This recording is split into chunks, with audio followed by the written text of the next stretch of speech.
আজকে নিয়ে এলাম খুবই ইউনিক একটা রেসিপিটি দেখতে থাকুন, অবশ্যই ভালো লাগবে। প্রথমে চিংড়ি মাছটাকে একটু ভালোভাবে ভেজে নিয়েছি, তারপর তাতে দিয়েছি পটলের ভেতরের চামড়াটা, তারপর দিয়েছি দুটো আলু এবং লবণ, হলুদ গুঁড়া, মরিচ গুঁড়া, একটু জিরা গুঁড়া দিয়েছি, তারপর একটু আদা রসুন পেস্ট দিয়েছি।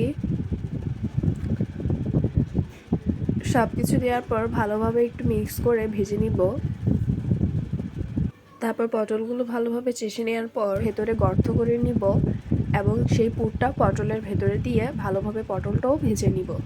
তারপর একটা কড়াইতে পরিমাণ মতো পেঁয়াজ বাটা, আদা বাটা, রসুন বাটা দিয়ে পর্যাপ্ত পরিমাণে লবণ দিব এবং হলুদ গুঁড়া, মরিচ গুঁড়া, জিরা গুঁড়া, ধনিয়া গুঁড়া দিয়ে মশলাটা ভালোভাবে কষিয়ে নিব। মশলাটা কষিয়ে আসার পর তাতে একটু দুধ দিয়ে দিব এবং একটু দই ফাটিয়ে দিয়ে দিব। তারপর ভেজে রাখা পটলগুলো দিয়ে দিব এবং ঝোলটা যখন একটু শুকিয়ে আসবে, ঘন হয়ে আসার পর তাতে ধনিয়া পাতা দিয়ে নামিয়ে নিব। খুব সহজেই রেডি হয়ে গেল পটলের দোরমা। একবার বানিয়ে খেলে বারবার খেতেই মন চাইবে।